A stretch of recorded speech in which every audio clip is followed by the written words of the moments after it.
पूरे गांव के सारे लोगों को क्यों बुला करके बर्बाद करते हो? उसने कहा महाराज जी आप पीते नहीं हो इसलिए नहीं जानते हो, अकेले पीने में मजा नहीं आता है। अब आप सोच लो, 4 शराबियों को आप कभी अलग नहीं कर सकते हो और 4 विद्वानों को आप एक कमरे में ठहरा नहीं सकते हो, इनमें हमेशा झगड़ा चलता रहेगा। 2 पंडित काशी से पढ़ करके आए, एक राजा के यहाँ अतिथि बने। राजा ने बड़ा स्वागत सत्कार किया। राजा बड़ा नीतिज्ञ था, नीतिवान था।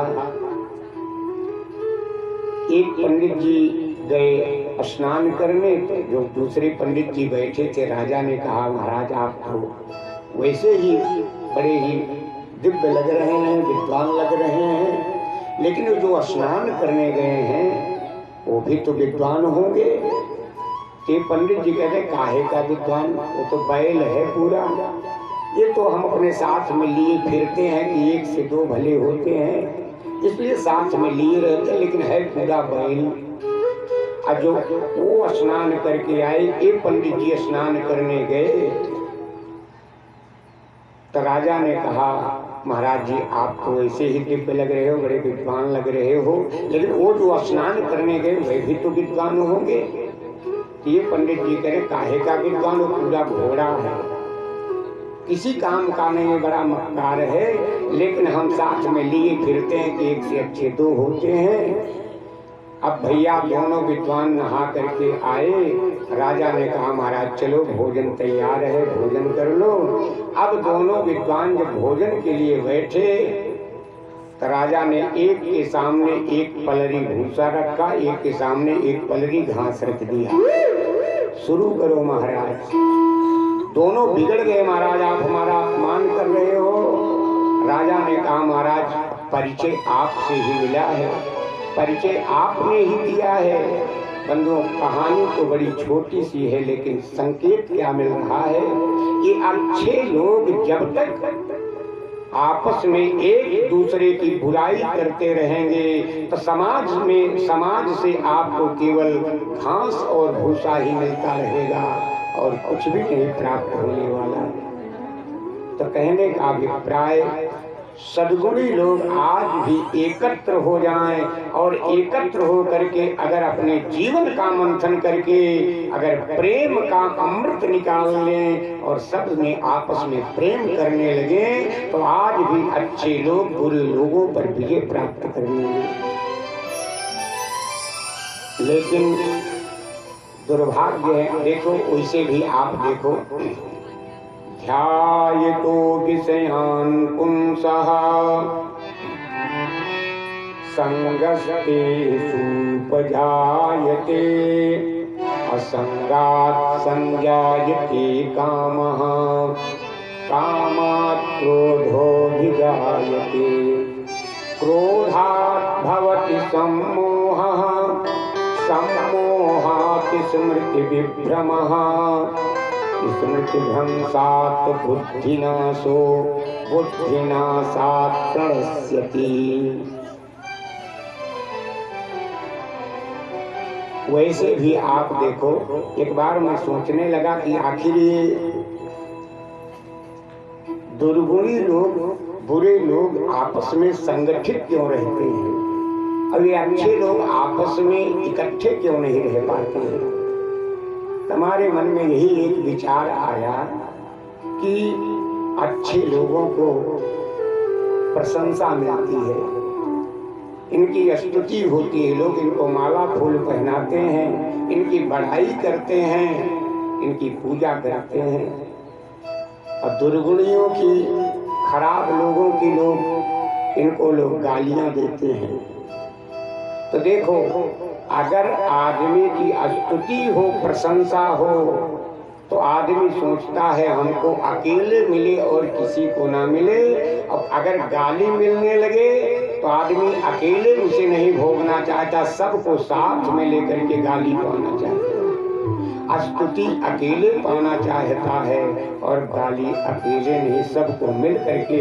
अगर कोई खराब काम कोई गाली देने लगे तो कहेंगे ये भी थे, ये भी थे, ये भी थे, लेकिन अगर पूजा होना हो कहता है हम तो अकेले हैं, केवल हमारी पूजा हो। इसके लिए गीता में भगवान ने बड़ा सुंदर उदाहरण दिया है। ध्यायतो विषयान् पुंसः संगस्ते सुपजायते संगात् संजायते कामः कामात् क्रोधोऽभिजायते। हमारे आपके अंदर दो सद्गुण हैं, एक है सत्य, एक है शील। सत्य माने अगर आप सत्य बोलते हो तो आप शीलवान नहीं रह सकते हो। शील आपके पास से तुरंत चला जाएगा। शील कहेगा अगर आप सत्यवादी बनते हो तो सत्यवादी बनते रहो, हम आपके साथ नहीं रहेंगे। और दोनों सद्गुण हैं। शीलवान माने होता है कि दूसरे की इच्छा का भी ध्यान दिया जाए, दूसरे को खराब न लगे। सत्य बोलने वाला कभी सी आदमी कहता है भाई हम तो सत्य सत्य कहते हैं, चाहे किसी को अच्छा लगे चाहे खराब लगे। माने सत्य बोलने वाला कभी शीलवान नहीं होता है, क्योंकि सत्य अगर है तो शील चला जाता है, और शील अगर है तो शीलवान व्यक्ति सत्य नहीं बोल पाता है, क्योंकि मेरे सत्य बोलने से इसको खराब लगेगा, इसको तकलीफ होगी। इसलिए शील को बचाने में सत्य नहीं बोल पाता है, और सत्य को बचाने में उसका शील चला जाता है। अब दुर्गुण को देखिए। एक दुर्गुण है हमारे अंदर काम। मान लो कोई कामना आपके हृदय में पैदा हुई और आप काम जब पैदा हुआ तो मान लो वो काम पूरा न हुआ, वो कामना आपकी पूरी नहीं हुई तो उसका एक साथी तुरंत पहुंच जाता है, भैया चिंता मत करो हम आपके साथ हैं। कामना नहीं पूरी हुई तुरंत उसका साथी कौन पहुंचा? क्रोध। कामात् क्रोधोऽभिजायते, तुरंत क्रोध आ जाता है उसका साथ देने के लिए। अच्छा मान लो काम पूरा हो गया, आपकी कामना पूरी हो गई तो भी वो अकेला नहीं, उसका दूसरा साथी पहुंच जाएगा। कौन? लोभ। तुरंत लोभ पहुंचेगा, भैया तुम चिंता मत करो हम तुम्हारे साथ हैं। लेकिन सद्गुणियों के सामने ऐसी समस्या है कि ये कभी इकट्ठे नहीं होते हैं। इसलिए भगवान ने कहा देवताओं पहली बात तो तुम लोग संगठित हो जाओ, और संगठित हो करके अपने जीवन में प्रेम पैदा करो। और याद रखना बंधु, जीवन में अगर प्रेम पैदा हो जाए तो व्यक्ति अमर हो जाता है। प्रेम कभी किसी को मरने नहीं देता है। भगवान की भक्ति का अमृत अगर समाज के लोग पी लें तो व्यक्ति अमर हो जाएंगे, सद्गुण कभी मरेंगे नहीं। भगवान ने कहा कि समुद्र का मंथन करो। अब सारे देवता और दैत्य लोगों ने भी सोचा गुरुदेव को हम परेशान करते हैं, मर जाते हैं, उनको आना पड़ता है तो हम जीवित होते हैं, अमृत निकले और हम लोग पी लेंगे तो अमर हो जाएंगे, हमको कोई मार नहीं पाएगा। ऐसा सोच करके देवता लोग दैत्यों ने साथ दिया तो बासुकी नाग को बुलाया गया। बासुकी नाग ने कहा कि हम रस्सी बन जाएंगे, लेकिन मथानी कौन बनेगा? कहा मंदराचल पहाड़ को लाया जाए। मंदराचल पहाड़ को लाने के लिए देवता और दैत्य गए। देवता और दैत्य गए जब तो इतना बड़ा पर्वत देवता और दैत्य दोनों ने उठाया। हे भैया, देवता और दैत्य दोनों इतने प्रसन्न हैं कि अब तो हमको अमृत मिल गया, यहाँ तक कि वे भगवान को भी भूल गए।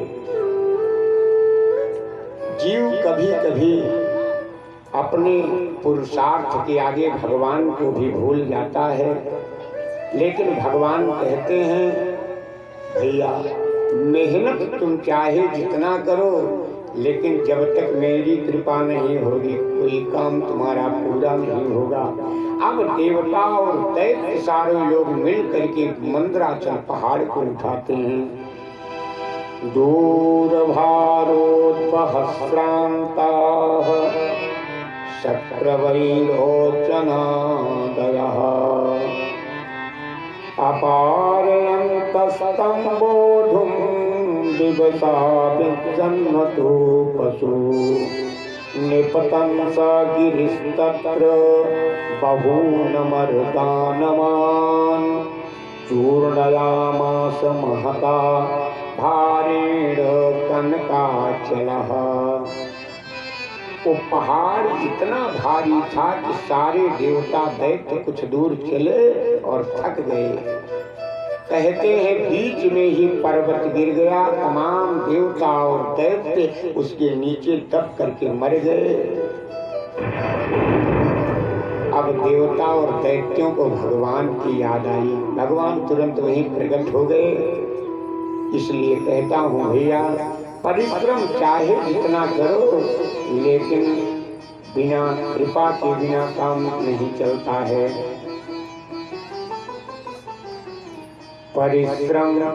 परिश्रम करे कोई कितना भी, लेकिन कृपा के बिना काम चलता नहीं है। निराशा निशा नष्ट होती न तब तक, दया भान जब तक निकलता नहीं है। दमित वासनाएं अमित रूप ले जब अंतःकरण में उपद्रव मचाती, तब फिर कृपा सिंधु श्री राम जी के अनुग्रह बिना मन संभलता नहीं है। राजेश्वर आनंद आनंद अपना पाकर ही लगता है जग जाल सपना। तन बदले कितने पर प्रभु भजन बिनु कभी जन का जीवन बदलता नहीं है। भगवान आए, अपनी कृपा दृष्टि से सबको चैतन्य बना दिया। भगवान ने उस पर्वत को अपने एक हाथ से उठाया और गरुड़ पर रखा। गरुड़ पर स्वयं बैठ करके 2 मिनट में भगवान समुद्र के किनारे पहुंच गए। करे कोई सब समुद्र के किनारे पहुंच गए, और समुद्र के किनारे जब पहुंचे तो डाल दिया गया। अब उसको डाला गया तब पर्वत नेटी बन गई और बासुकी नाग, एक तरफ देवता और एक तरफ दैत्य। पूंछ की तरफ देवता, मुंह की तरफ दैत्य लोग लगे। लेकिन अब रस्सी से पकड़े तो हैं, लेकिन पर्वत नीचे जाने लगा। भगवान वहीं खड़े हैं। भगवान ने कहा, हो हमारे यहाँ एक नियम है कि अगर कोई भी अच्छा काम करो तो सबसे पहले गणेश भगवान प्रथम पूजियत नाम प्रतापु। गणेश जी का नाम आप लोगों ने लगता है नहीं लिया, इसीलिए ये विघ्न आ गया, पर्वत नीचे जा रहा है। बोल विघ्न विलोक्य विघ्नेश विघ्न तदेश्वरो दुरंत वीर्योऽपि तथाभिसन्धिः कृत्वा वपुः काक्षपमद्भुतं महत् प्रविश्यतोऽयं गिरिमुच्चहारो। भगवान गणेश की महिमा बताने के लिए, देवताओं तुम लोगों ने गणेश जी भगवान का स्मरण नहीं किया। वही विघ्नों के देवता हैं, उनका नाम लेने के कारण विघ्न आ गया है। गणेश जी का नाम लो, विघ्न तुरंत दूर हो जाएगा। सारे देवता दैत्य हाथ जोड़ करके भगवान को पुकारने लगे, गणेश जी को। जय गणेश जय गणेश जय गजाननम सुख करण दुख हरण मंगलायनम। जय गणेश जय गणेश जय गजाननम जय गणेश जय गणेश जय गजाननम सुख करण दुख हरण मंगलायनम सुख करण दुख हरण मंगलायनम। जय गणेश जय गणेश जय गजाननम जय गणेश जय गणेश जय गजाननम सुख करण दुख हरण मंगलायनम। ओ सुख करण दुख हरण मंगलायनम। जय गणेश जय गणेश जय गजाननम। ओ जय गणेश जय गणेश जय गजाननम। सुख करण दुख हरण मंगलायनम। सुख करण दुख हरण मंगलायनम।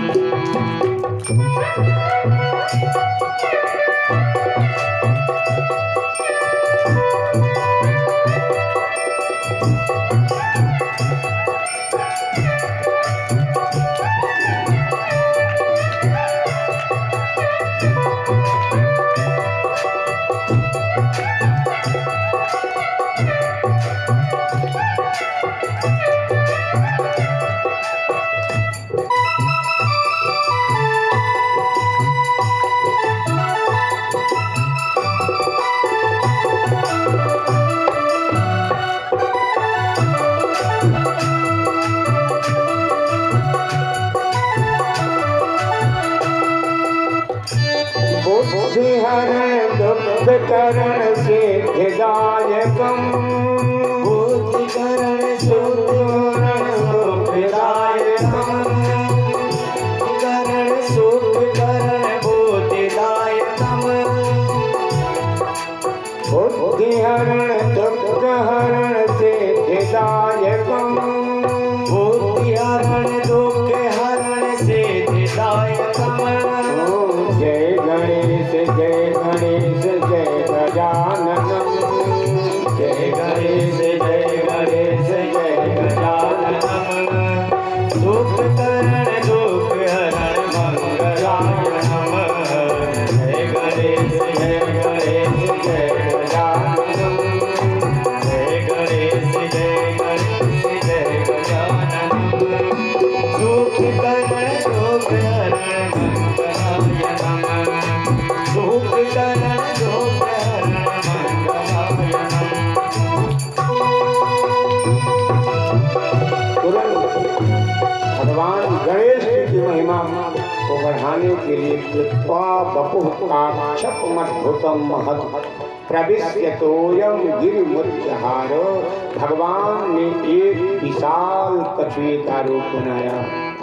बोलिए कच्छप भगवान की। और अपनी पीठ पर मंदराचल पहाड़ को भगवान ने उठा लिया।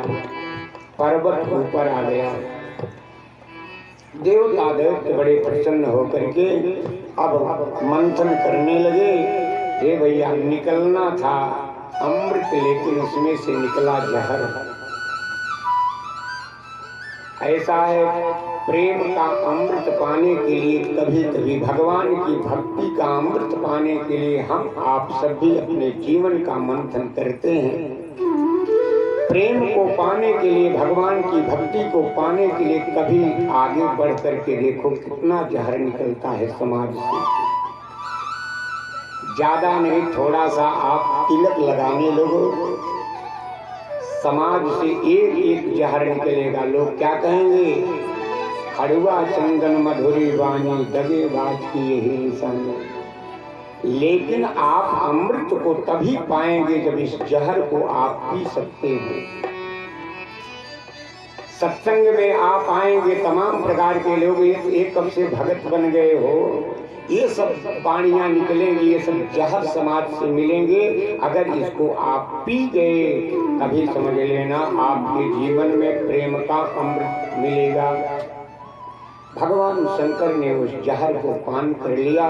समुद्र मंथन होने लगा। उसमें से सबसे पहले एक गाय निकली। ममंथुस्तरसा सिंधुम हविर्धानी ततो भवत्। गाय निकली।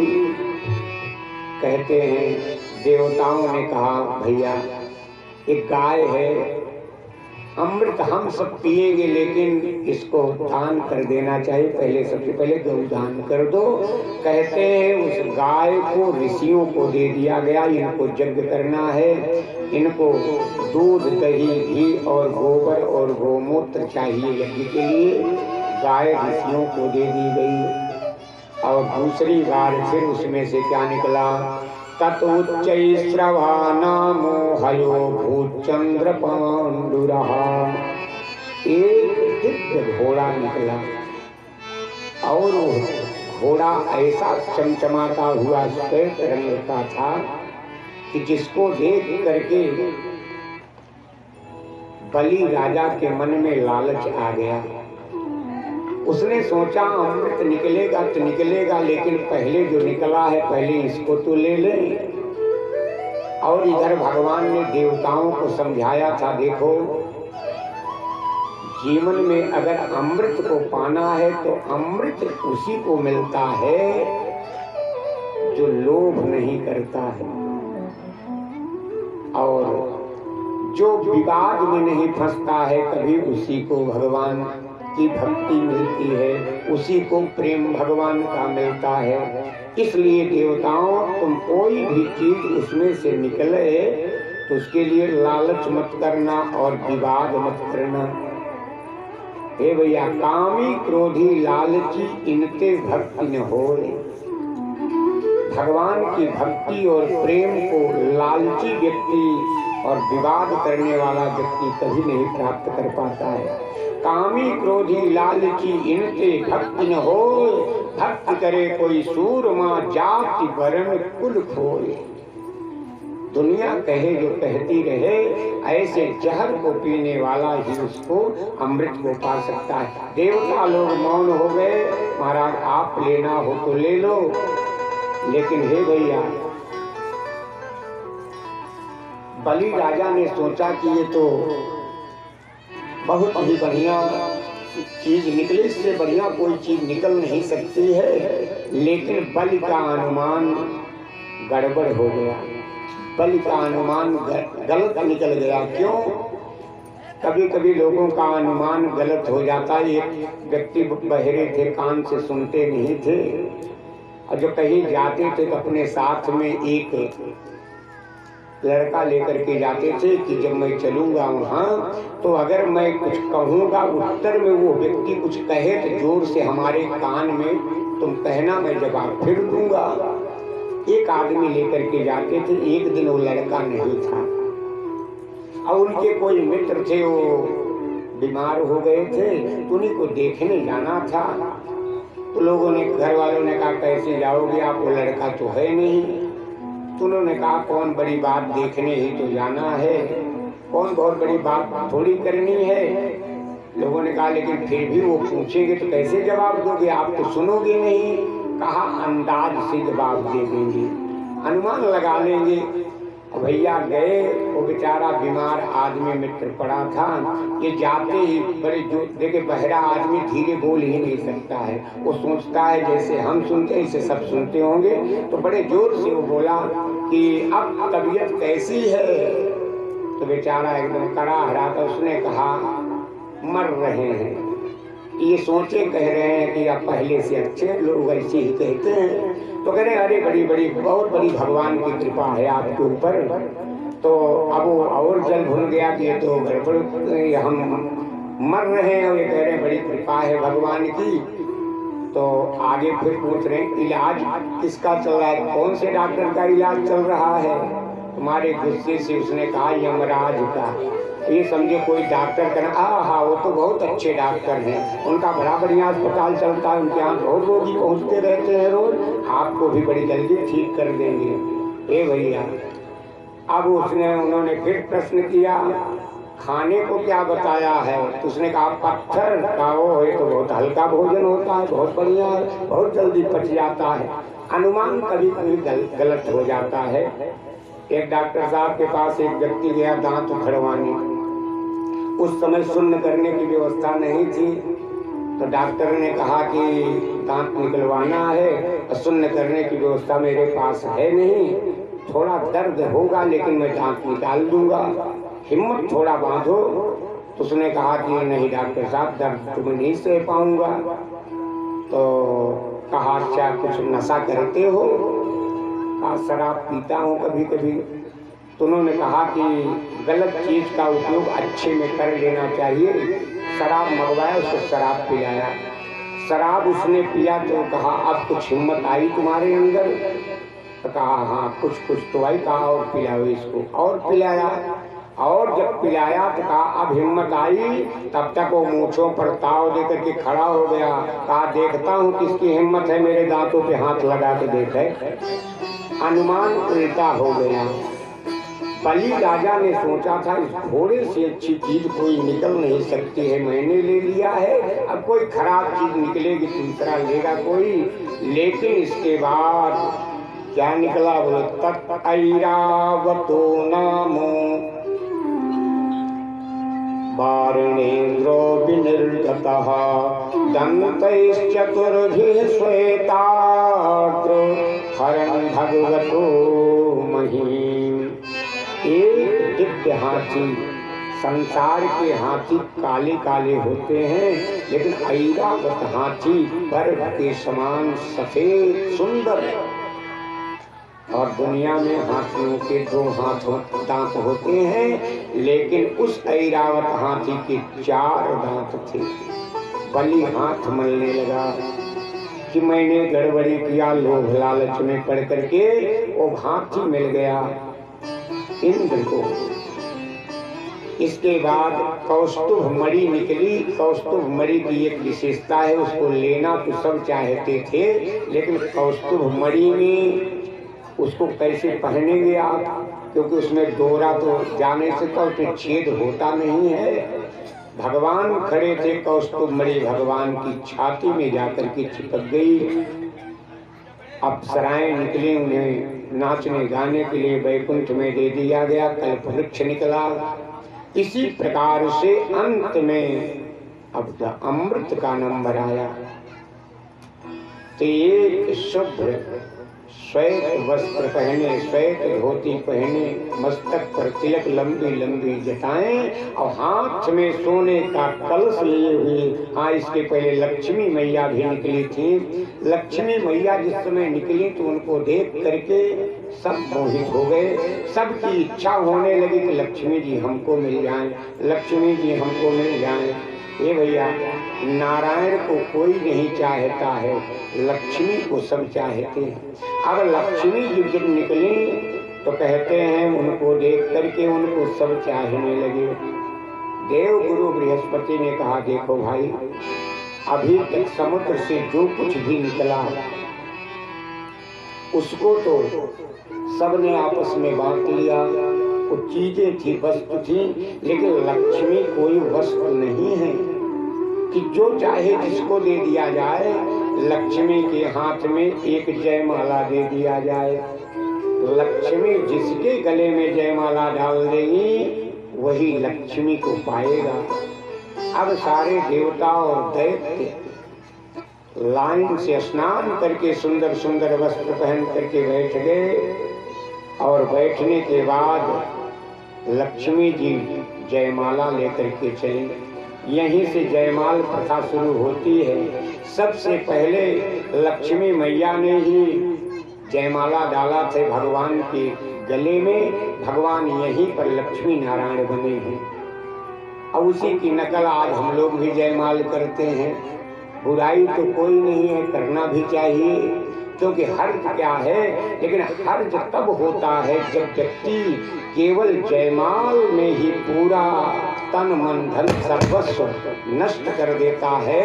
और मूल पद्धति जो विवाह के वैदिक मंत्रों की, वेद मंत्रों की पावन ध्वनि होती है, अग्नि के प्रकाशमयी साक्षी में जो दिव्य विवाह होता है, उस समय कोई मंडप में नहीं रह जाता है, तब थोड़ा कष्ट होता है। जयमाल कोई गड़बड़ नहीं। एक जगह पे जयमाल की बात आपको बतावें, 25 जनरेटर लगे हुए थे विवाह में, बड़ी सुंदर झालरें, लाइटें, बड़ा दिव्य व्यवस्था थी और मंडप तैयार था जयमाल का। दूल्हा दुल्हन जयमाल लेकर के तैयार थे जयमाल डालने के लिए।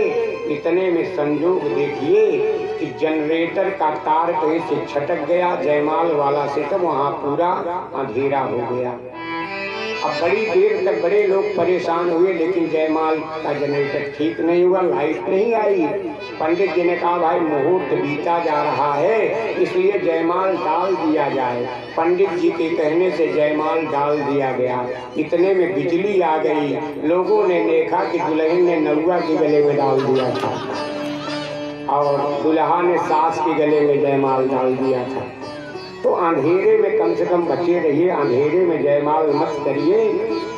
यहीं से जयमाल की पद्धति शुरू होती है। भगवान ने के गले में लक्ष्मी जी ने जयमाल डाला था।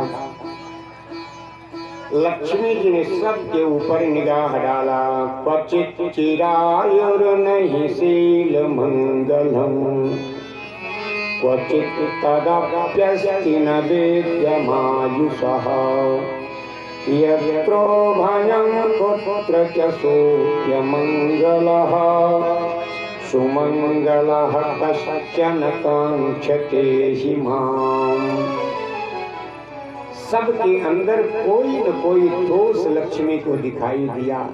बढ़ती गई, देखा तो समुद्र में एक पीतांबर ओढ़े सो रहे हैं। लक्ष्मी जी को बड़ा आश्चर्य हुआ। सारी दुनिया हमारे लिए परेशान है, ये महोदय कौन है? जा करके जगाया। प्रभु सारी दुनिया तो हमको चाहती है, लेकिन आप हमको नहीं चाहते हैं।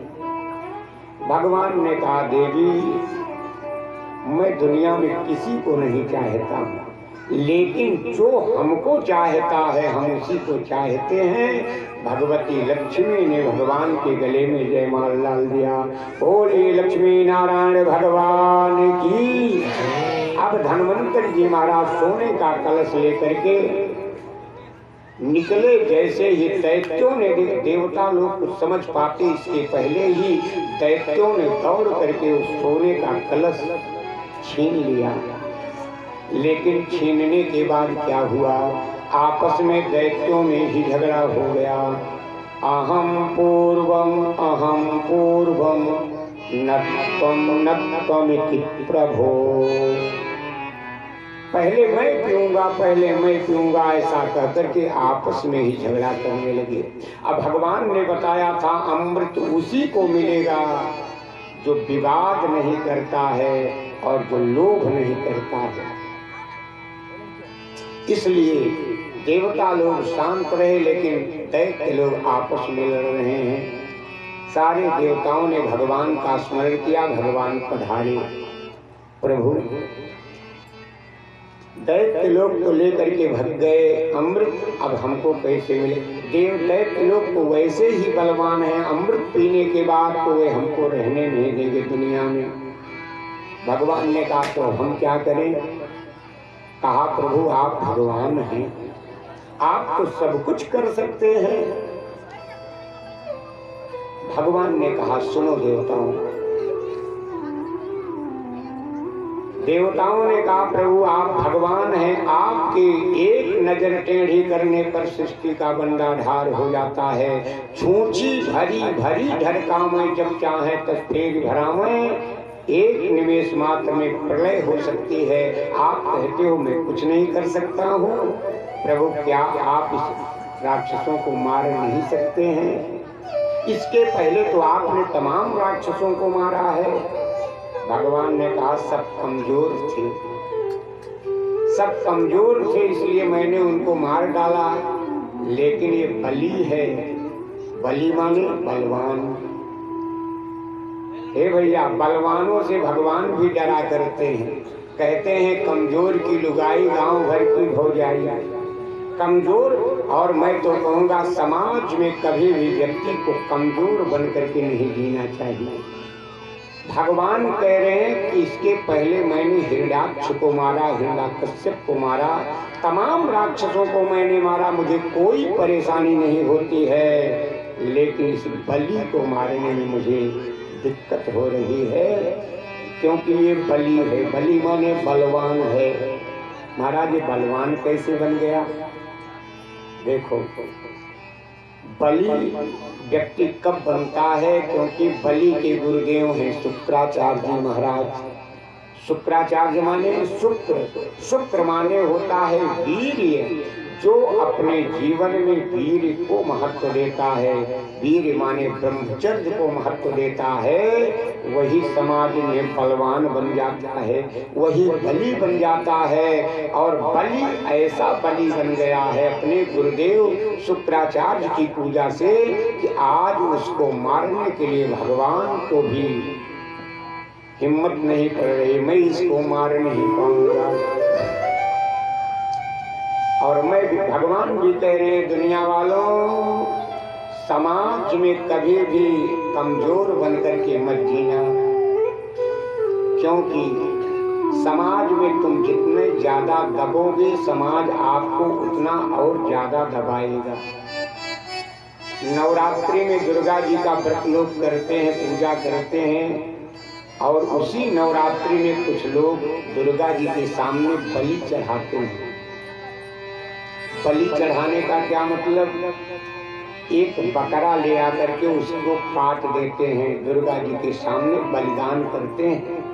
लेकिन आज तक किसी ने दुर्गा जी के सामने शेर की बलि नहीं चढ़ाया। क्यों? क्योंकि शेर की बलि चढ़ाने में जानते हैं कि शेर की बलि चढ़ाने जाऊंगा शेर मेरी ही बलि चढ़ा देगा, क्योंकि शेर बलवान है और बकरा बेचारा कमजोर है, उसको बलिदान देते हैं लोग। शेर की बलि कोई नहीं चढ़ाता है। आरा और कुल्हाड़ा लेकर के हम लोग जंगलों में जाते हैं तो जो टेढ़ा मेढ़ा पेड़ होता है, कहते हैं किसी काम का नहीं, इसमें बल्ली पटरी कुछ बनेगी नहीं, उस पर लोग आरा नहीं चलाते हैं। आरा किस पर चलता है? जो सीधा साधा खड़ा है। हे भैया, गाय घास खाती है, समाज को दूध देती है, और सांप दूध पीता है लेकिन समाज को जहर देता है। आप विचार करना, दूध देने वाली गौ माता को हम घास खिलाते हैं और जहर देने वाले, फुफकार मारने वाले सांप को हम दूध पिलाते हैं। लेकिन मछली मारना हो तो, मछली मारना होता है तो कटिया में सांप को नहीं, बेचारे केंचुए को लगाते हैं, क्योंकि कमजोर है। किसी ने बड़ा सुंदर गाया है, अरे बलिदान न शेरों का देखा गया, बलिदान न शेरों का देखा गया, बकरे बलि बेदी चढ़ाए गए, बलिदान न शेरों का देखा गया, बकरे बलि बेदी चढ़ाए गए, बलिदान न शेरों का देखा गया, बलिदान न शेरों का देखा गया, बकरे बलि बेदी चढ़ाए गए, बलिदान न शेरों का देखा गया, बकरे बलि बेदी चढ़ाए गए, बलिदान न शेरों का देखा गया, बकरे बलि बेदी चढ़ाए गए, बलिदान न शेरों का देखा गया।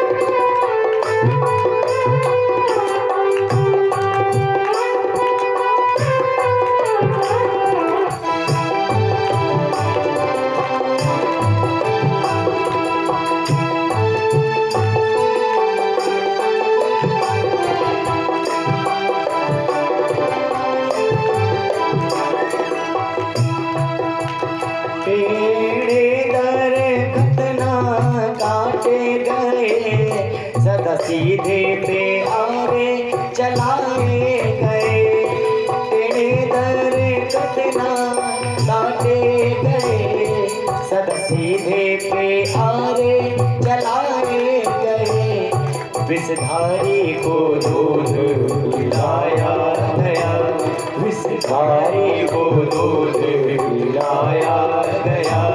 कछुए कटिए में फंसाए गए, विषधारी को दूध पिलाया गया।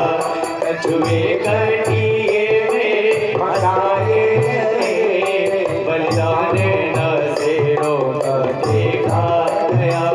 बकरे बलि भेदी चढ़ाए गए, बलिदान न शेरों का देखा गया।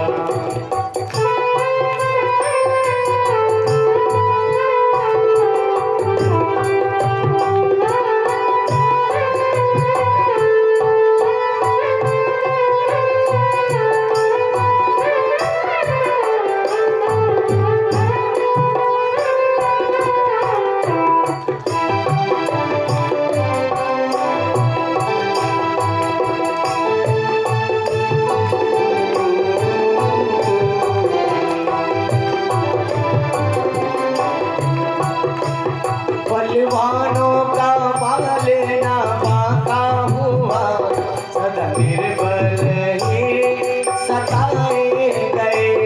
बलवानों का पालना बाका हुआ, निर्बल ही सदैव सताए गए। बलिदान न शेरों का देखा गया, बलिदान न शेरों का देखा गया।